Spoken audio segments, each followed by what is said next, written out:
Hello students, how are you all? Hope you all are doing very good. Today students, we are going to start our 15th chapter of class 2nd, which is about time. Okay? Chale.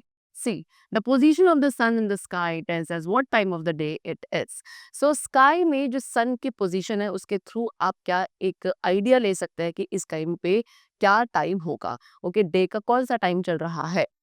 So when the sun rises we call it morning. जब sunrise होता है उसे हम ये कहते हैं morning कहते हैं, है ना. It is time to get ready for school. Our shadow is long in the morning. And जब आप मॉर्निंग में उठते हो, ये वो कौन सा टाइम होता है जब आपको रेडी होना है, स्कूल जाना है. एंड मॉर्निंग में जो आपकी शैडो बनती है, परछाई बनती है, वो काफी लॉन्ग होती है. Now when the sun is high in the sky we call it midday और noon. Our shadow is the shortest at noon. And जब सर बिल्कुल हाई इन द स्काई यानी कि बिल्कुल आपके सर के ऊपर होता है, ठीक है, तब आप उसे मिड डे या नून कहते हैं. एंड नून टाइम पे आपकी जो शेडो बनती है वो सबसे छोटी बनती है, ठीक है. Afternoon the sun moves to the west. And noon के बाद, नून टाइम के बाद जो सन है वो कौन सी डायरेक्शन में मूव करने लगता है, वेस्ट डायरेक्शन में मूव करने लगता है. एंड उसे हम क्या कहते हैं, आफ्टरनून कहते हैं, है ना. ये वो टाइम है जब हम अपने स्कूल से वापस आते हैं. Next then the sun begins to set in the west. फिर उसके बाद वेस्ट डायरेक्शन में सन क्या होता है, सेट होने लगता है. एंड सनसेट का जो टाइम होता है उसे हम इवनिंग कहते हैं. एंड हमारी शेडो जो है एक बार दोबारा से काफी लॉन्ग हो जाती है in the evening time. And soon it becomes dark. And धीरे धीरे फिर क्या होता है, बहुत ज्यादा डार्क यानी कि अंधेरा हो जाता है. हमें अब स्काई में क्या दिखते हैं, मून एंड स्टार्स दिखते हैं. ओके, एंड उस टाइम पीरियड को आप क्या कहते हो, नाइट कहते हो, है ना. We have our dinner, watch TV for some time and go to sleep. Night time पे आप क्या करते हो, अपना डिनर लेते हो, थोड़ी देर टीवी देखते हो and then we go to sleep. Okay.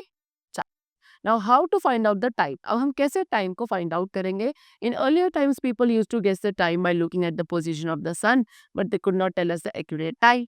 सो पहले टाइम पे लोग कैसे टाइम को इंडिकेट करते थे, सन के पोजीशन से, यानी कि सन किस तरीके से स्काई पे मूव कर रहा है, जैसे अभी मैंने आपके साथ डिस्कस किया, इसी के बेसिस पर क्या टाइम का आइडिया लेते थे. लेकिन एक्यूरेट टाइमिंग का फिर भी वो क्या नहीं होता था, उन्हें आइडिया नहीं होता था.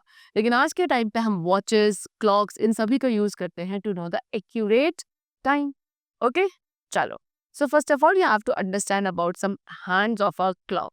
सी, this watch has a minute hand and an hour hand. आप देख सकते हो, आप एक वॉच है, इसमें एक मिनट हैंड है, एक आवर हैंड है. एंड इसके थ्रू आप क्या आवर्स एंड मिनट्स का आइडिया लगा सकते हो, ठीक है. अब इसकी बात करें तो इस वाली वॉच में एक सेकंड हैंड भी है, मिनट हैंड भी है एंड एक आवर हैंड भी है, जिसके थ्रू आप टाइम को आवर्स, मिनट्स एंड सेकंड्स में डिस्क्राइब कर सकते हैं, ठीक है. चलो. So hours, minutes and second. So what is it, a day is divided to 24 hours. सबसे पहले एक डे, एक पूरे दिन को 24 आवर्स में डिवाइड किया जाता है. फिर 1 आवर को हम 60 मिनट्स में डिवाइड करते हैं एंड 1 मिनट को 60 सेकंड्स में डिवाइड किया जाता है, ठीक है. चलो. Now weeks, month and year. अब इसके बाद वीक्स क्या है, मंथ्स क्या है एंड ईयर क्या है. So basically as we all know there are 7 days in a week. एक वीक में, एक हफ्ते में कितने 7 डेज होते हैं. There are 4 weeks in a month. एक मंथ के अंदर 4 वीक्स होते हैं. There are 12 months in a year. And एक ईयर में, एक साल में 12 मंथ्स होते हैं.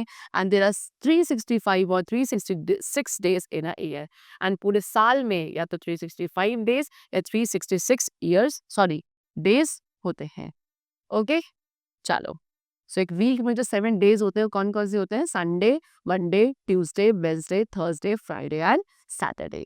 ओके, एंड मंथ कौन कौन से होते हैं, आई टोल्ड यू एक ईयर में 12 मंथ्स होते हैं. That is January which is of 31 days, February which is of 28 और might be of 29 days also, ठीक है. फिर मार्च में 31 days, fourth month is April which is of 30 days, fifth month आपका मई का होता है 31 डेज का, सिक्स मंथ आपका जून होता है 30 डेज का, सेवेंथ मंथ जुलाई है 31 डेज का, एट्थ मंथ अगस्त है 31 डेज का, नाइन्थ मंथ सितंबर होता है 30 डेज होते हैं, टेंथ मंथ अक्टूबर होता है जिसमें 31 डेज होते हैं, 11th मंथ नवंबर होता है जिसमें 30 डेज होते हैं and the last month is December which is again of 31 days. Okay, see when February is of 29 days. I told you February हमारा 28 या 29 कितने भी डेज का हो सकता है. जिस ईयर में February में 29 डेज होते हैं उस ईयर में 366 डेज होंगे. एंड जिस ईयर में February में 28 डेज होंगे उस ईयर में जो टोटल डेज है वो कितने होंगे, 365 होंगे। सो जब फरवरी आपकी 28 डेज की होगी तो ईयर में 365 डेज होते हैं। हर 4th ईयर में फरवरी में 29 डेज होते हैं एंड उस ईयर को लीप ईयर भी कहा जाता है, जिस ईयर में 366 डेज होते हैं, यानी कि फरवरी में 29 डेज होते हैं। ओके, चलो, so the chapter is completed. I hope you all have understood it very well. Let's meet very soon. Till then, take care and thanks to all.